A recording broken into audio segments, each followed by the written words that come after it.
Catherine pinagdiinang single pa, Andrea nang hiram ng alahas kay Hart, tara at pag-usapan natin yan.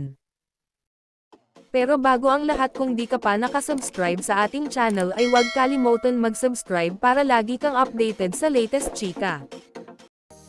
I'm very happy, and yes, still single, sagot ni Catherine Bernardo sa tanong ni Gretchen Pulido sa kanyang red carpet interview sa ginanap na ABS-CBN Ball nung isang gabi.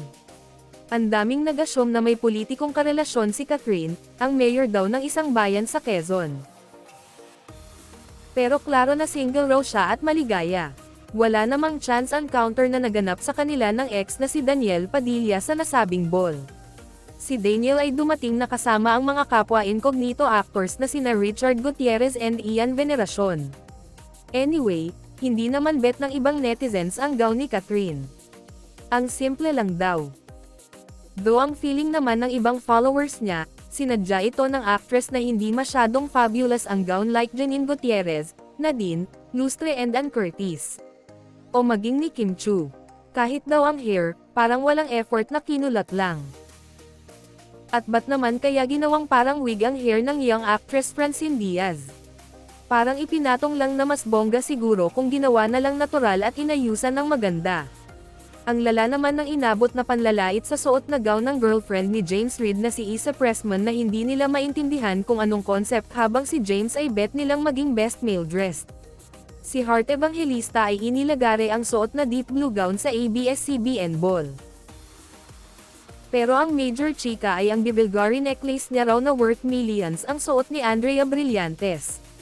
Nagpasalamat si Andrea sa post na sinagot ni Hart ng anytime na may kasamang puso.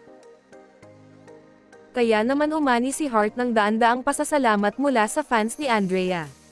Pero ang dami namang nang iintriga, ba't daw kailangan pang manghiram ni Andrea ng alahas, tiyak namang may pambili siya. Super kabogera naman ang grupong Bani na gawa ni Michael Cinco ang gown.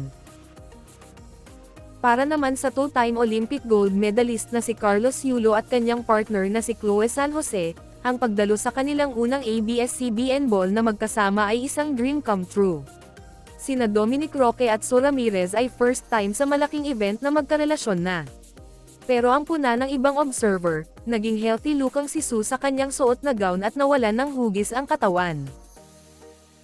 Ganun din sina Kim Chu and Paolo Avellino na first time na magkasama sa makinang na ABS-CBN Ball, at naroon din si Ivana Alawi na bakat ang kaseksihan sa pink gown.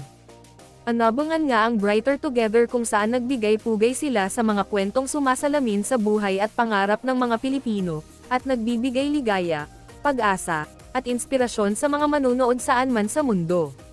Bahagi ng kinita sa event ay mapupunta sa mga proyekto ng ABS-CBN Foundation. Anong masasabi nyo sa ating chismis ngayon? Mag-comment na at subscribe para updated ka sa latest chika na gaya nito. Maraming salamat po.